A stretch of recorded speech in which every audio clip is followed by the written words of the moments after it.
So, I went to see Barbarian the day after it released in my local theater, and it was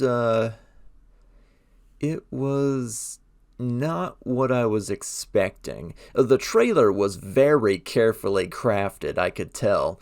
Two people end up at a B&B house in Detroit, having double booked it. One of them goes missing in the basement, and the other finds a long, dark tunnel leading down to God knows where, and to God knows what. So right away, I started theorizing before I even set foot in the theater. Right away, I put my money on vampires. Because think about it, you have a bed and breakfast where people in rental cars go in and out at fairly regular intervals. The neighbors wouldn't be suspicious because no one is supposed to stay there for very long. You can have your vampire nest down in the darkness deep, lure the people that rent your B&B down there, and then eat them.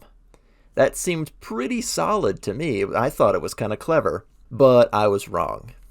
My silver medal was going to a cult of some description with kind of the same setup, requiring human sacrifice for some nefarious reason or another, and that was wrong too. My wife Angel thought it would be a tunnel leading down into a cave system, which, if the movie took place in America, which it does, made her think it would be a Wendigo movie. You know, don't build your house on ancient Indian burial grounds, much less caves, because there's bad shit down there that's gonna come and get ya. Well, obviously I can't reveal what it is. I promised a spoiler-free review, but it wasn't any of those things. So again, without spoilers, the core of the movie's horror left me squirming in my chair, sure, but it really wasn't what I wanted.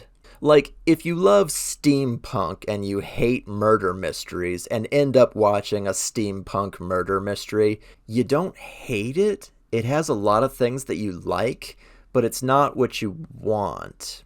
And unfortunately, it does suffer from a lot of tired old horror movie tropes. The main character has about a dozen different opportunities to just make a break for it and leave the movie, but doesn't.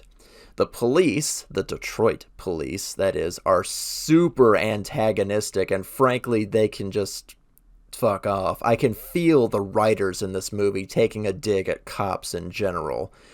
The whole movie has a greasy, sweaty, squirmy feel to it, and that can be good to set the mood in a horror film, but it almost feels like a Stephen King movie. Like, the setup was great. Two people double book a B&B house and end up awkwardly locking doors and dancing around each other since, they don't know each other. One of them could be a scary person. The secret passage in the basement sets up the intrigue, the mystery, and a whole slew of possible answers. What's down there? What's down there? Is it vampires? Is it monsters? Is there a kinky sex dungeon down there from some freak from 40 years ago? This house sure is eating a lot of people, so what's down there? The answer is surprisingly disappointing, and while I didn't hate this movie, I didn't really enjoy it either. It wasn't what I wanted. It was more squirmy and uncomfortable than it was horror, and that's just kind of how I left it. Uncomfortable. I'd say skip this one, guys. It was interesting up until they pulled back the curtain to reveal what was below the house, and the answer just wasn't good enough to justify the 2-hour experience. So, pass on this one.